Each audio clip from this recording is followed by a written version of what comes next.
nak buat apa dengan bendera Malaysia ni? Oh, kamu Aina. Ibu hairan. Dah belajar pasal bendera Malaysia yang asas pun masih ada yang Malaysia yang tak tahu. Ada yang tak tahu pasal bendera? Ya, hairan kan? Sedih ibu tengok. Macam tak ada harga bendera ni pada mereka. Ibu pun tak tahu apa yang mereka fikir. Kalau kamu ada belajar tak pasal bendera Malaysia ni? Kau suka-suka tahu desain bendera ni dibuat? Semua ada makna. Mestilah ada. Tapi lupalah. Ibu ceritalah. Ingat sini. Ingat sampai mati. Cuba kamu kira ada berapa jalur dalam bendera ni? 14. 14 jalur bermaksud ada 13 buah negeri dan satu wilayah persekutuan di Malaysia ni. So, semua sekali ada 14. Bintangnya ada 14 penjuru. Apa maksudnya pula? 14 penjuru bintang ni maksudnya 14 negeri ni semua bersatu berbentuk satu negara. Itulah Malaysia. Cantik tak warna biru? Cantik. Apa maksudnya ibu? Biru ni melambangkan perpaduan.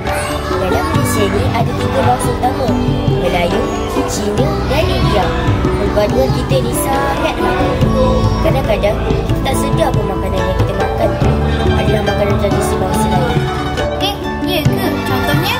Keropok yang kamu suka rata tu nama dia Maruko. Itu makanan orang India tau. Kalau kat Kelantan pula, orang Cina pun makan budu. Semua benda wajib ada budu. Makan pelam pun dengan budu. Kalau makan nasi, tak ada lauk lain pun tak apa, asalkan ada budu. Nasi ayam yang kamu suka tu pun asalnya dari makanan tradisi orang Cina tau. Bila dah lama kat Malaysia ni, dah macam makanan tradisi kita pula. Lah, ya ke?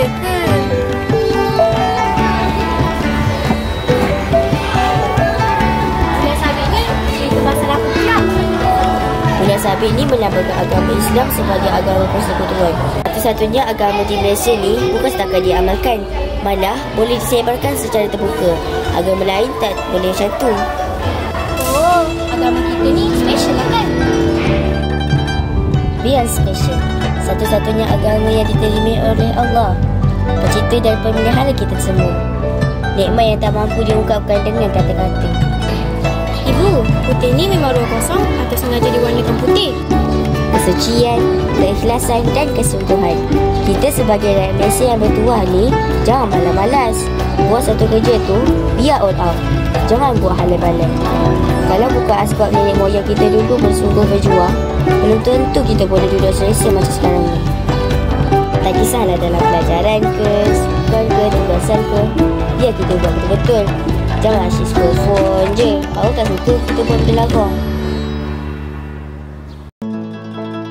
Merah ni, apa pula maksud dia ibu? Tengok pun dah tahu. Islam melambangkan keberanian. Bukan setakat berani, tapi kena sentiasa bersedia menghadapi cabaran dari tangan yang datang. Semua kena jadi askar ke ibu? Bukan itu maksud dia. Jiwa dan mental kamu tu kena kuat, bukan lembik. Susah sikit terus stres. Susah sikit terus kemurungan. Anxiety lah, insecure lah. Ingat nenek moyang kita dulu tak stres ke berjuang kat Malaysia ni? Sampai hilang nyawa tau. Saya berani tau mak. Mana penjajah? Saya seligi dah hidup. Kamu tak payah saya bagaikan terbang. Banyakkan membaca dah penuhkan ilmu di dada. Biar jadi bijak. So sekarang lebih halus berbanding zaman dahulu. Tak perlu pun memperang pakai senjata. Cukup putarkan kamu dengan sejarah bangsa sendiri. Kemudian hidangkan dengan hiburan. Maka terjajahlah kamu tanpa kamu sedari. Ya ni. Tahu tak? Warna ni apa pula maksud dia? Warna diraja. Warna ni melambangkan kesetiaan kita kepada raja di negara. Selama mana raja dan negara tidak keluar dari sempadan Islam. Setia? Ada orang cakap Melayu ni pengkhianat. Sebab tu Melaka jatuh. Bukan Melayu yang pengkhianat. Melayu setia kepada raja dan negara. Yang khianat tu para pedagang yang ada pada masa tu. Mereka lari, mereka bersebahat.